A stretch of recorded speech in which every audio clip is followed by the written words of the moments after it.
শুধু বিশ্ব তেলের বাজার নয়, এবার কি গোটা দুনিয়ার ইন্টারনেট ব্যবস্থাকে জিম্মি করতে যাচ্ছে তেহরান? পশ্চিমাদের উপর চাপ বাড়াতে তেহরানের এই নতুন আর গোপন চাল যদি সফল হয়, তবে কি ধরনের মহা বিপর্যয়ের মুখে পড়তে যাচ্ছে পুরো বিশ্ব?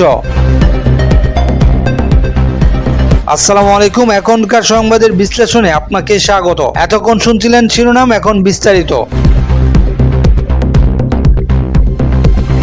গত বেশ কিছু সময় ধরে মধ্যপ্রাচ্যের ভূ রাজনীতিতে হরমুজ প্রণালীকে ঘিরে ইরান, মার্কিন যুক্তরাষ্ট্র এবং উপসাগরীয় দেশগুলোর মধ্যে সামরিক সংঘাত ও পারস্পরিক উত্তেজনা এক নতুন ও বিপজ্জনক উচ্চতায় পৌঁছেছে। ভৌগোলিক অবস্থানের দিক থেকে দীর্ঘকাল ধরেই এই সংকীর্ণ জলপথকে বিশ্বের সবথেকে সংবেদনশীল এবং প্রধান জ্বালানি করিডোর হিসেবে বিবেচনা করা হয়। পরিসংখ্যান অনুযায়ী পুরো বিশ্ববাজারে সরবরাহ করা মোট জ্বালানি তেলের প্রায় 1/5 বা 20% পরিবাহিত হয় মাত্র এই একটি জলপথ দিয়ে। ফলে এই রুটে সামান্য কোনো অস্থিরতা তৈরি হলেই নিমেষের মধ্যে বিশ্বজুড়ে তেলের দাম লাফিয়ে বাড়ে এবং বৈশ্বিক শেয়ার বাজারে ধস নামে। কিন্তু বিগত কয়েক বছর ধরে চলে আসা এই চিরচারিত তেলের রাজনীতির সমীকরণকে এবার সম্পূর্ণ বদলে দিতে চলছে খোদ তেহরান। এবার এক সম্পূর্ণ নতুন, অভাবনীয় এবং আধুনিক কৌশলগত সমীকরণ সামনে নিয়ে এসেছে ইরানের রাষ্ট্রীয় গণমাধ্যম ও দেশটির কট্টরপন্থী রাজনৈতিক মহল, যা পুরো বিশ্বের পরাশক্তিগুলোকে নতুন করে চরম ভাবনায় ফেলে দিয়েছে।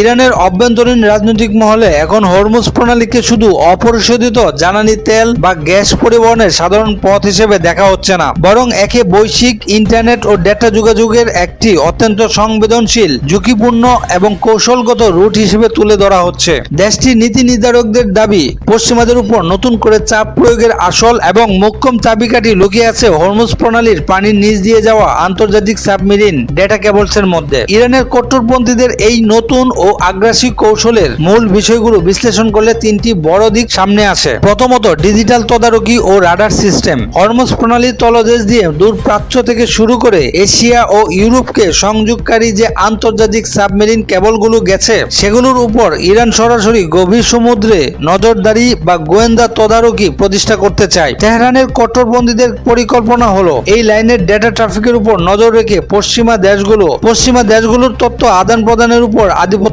বিস্তার করা। দ্বিতীয়ত, নিয়ন্ত্রণ, সার্বভৌমত্ব ও ট্রাফিক ফি আদায়। ইরান মনে করে যেহেতু এই কেবলগুলো তাদের সমুদ্র সীমা বা অর্থনৈতিক অঞ্চলের কাছাকাছি তলদেশ দিয়ে গেছে, তাই এসব গুরুত্বপূর্ণ কেবলসের নিরাপত্তা ও ব্যবহার বিষয়ে আইনি নিয়ন্ত্রণ থাকা উচিত। শুধু তাই নয়, এর পাশাপাশি বিশ্বের বড় বড় টেক জায়ান্ট কোম্পানি বা আন্তর্জাতিক সংস্থাগুলোর কাছ থেকে এই রুট ব্যবহারের জন্য মোটা অঙ্কের ট্রাফিক ফি বা মাসুল আদায়ের চিন্তা ভাবনাও শুরু করেছে দেশটির রাজনৈতিক মহল। তৃতীয়ত, বিকল্প এবং আধুনিক চাপ প্রয়োগ। এর পরিষ্কার অর্থ হলো মার্কিন নিষেধাজ্ঞা বা পশ্চিমা বিশ্বকে কাবু করতে ইরান এখন আর শুধু সমুদ্রের উপর দিয়ে যাওয়া তেলবাহী ট্যাঙ্কার আটক করা কিংবা ড্রোন হামলার মতো সামরিক কৌশলে সীমাবদ্ধ থাকতে চাইছে না, বরং তারা আন্তর্জাতিক সম্প্রদায়ের মেরুদণ্ড তথা বৈশ্বিক ডিজিটাল অবকাঠামোকে নিজেদের রাজনৈতিক হাতিয়ার বানাতে চাইছে, যাতে এক আঘাতেই পশ্চিমা অর্থনীতি থমকে যায়।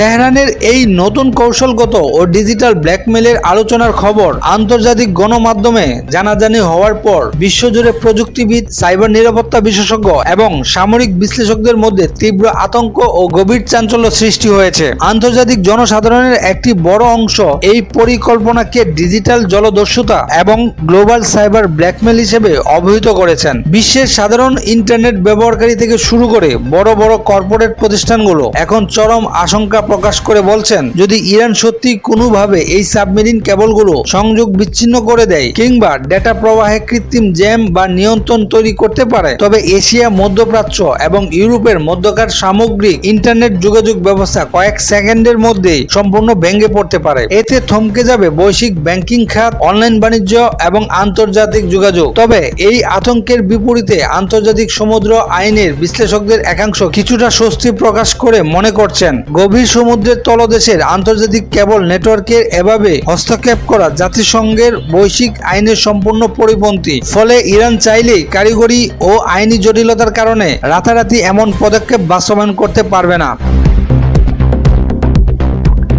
সামরিক, অর্থনৈতিক ও ভূরাজনৈতিক বিশ্লেষকদের মতে ইরানের এই নতুন কৌশলগত অবস্থান এটি প্রমাণ করে যে আধুনিক যুদ্ধ ও কূটনীতিতে এখন ভারী অস্ত্র বা ট্যাঙ্কারের চেয়ে সাইবার ও ডিজিটাল অবকাঠামো কত গুণ বেশি গুরুত্বপূর্ণ হয়ে উঠেছে তা দেখাই যাচ্ছে। ভৌগোলিক মানচিত্র লক্ষ্য করলে দেখা যায় হরমুজ প্রণালীর তলদেশ দিয়ে এশিয়া, মধ্যপ্রাচ্য এবং ইউরোপকে যুক্তকারী প্রধান ইন্টারনেট লাইনগুলো পার হয়েছে, যা এক প্রকার বৈশ্বিক ইন্টারনেটের মহাসড়ক। বাস্তবে এই সাবমেরিন কেবলগুলির উপর একক নিয়ন্ত্রণ প্রতিষ্ঠা করতে গেলে ইরানকে বিশাল আন্তর্জাতিক আইনি লড়াই ও কূটনৈতিক চাপ এবং চরম প্রযুক্তিগত বাধার মুখে পড়তে হবে, কারণ সমুদ্রের তলদেশে থাকা কেবলগুলো আন্তর্জাতিক আইন অনুযায়ী বিশ্বজনীন বা গ্লোবাল কমন সম্পদ হিসেবে স্বীকৃত। তা সত্ত্বেও ইরানের কট্টরপন্থীদের এই আলোচনার মোটেও হালকাভাবে নেওয়ার মতো নয়। এটি আসলে একটি সুদূর প্রসারী মনস্তান্ত্রিক যুদ্ধ কৌশল। তেহরান মূলত আমেরিকা, ইসরায়েল ও তার পশ্চিমা মিত্রদের এই স্পষ্ট বার্তা দিতে চাই যে ইরানকে যদি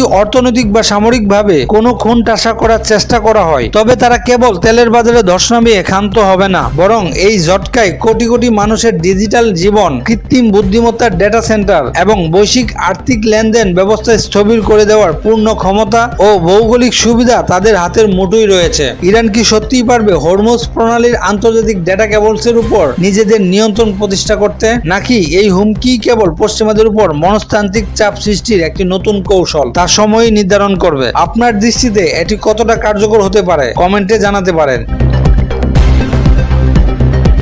এই ছিল এখনকার সংবাদের বিশ্লেষণ। এই রকম তথ্যবহুল ও বিশ্লেষণধর্মী খবর পেতে আমাদের সাথেই থাকুন। ধন্যবাদ।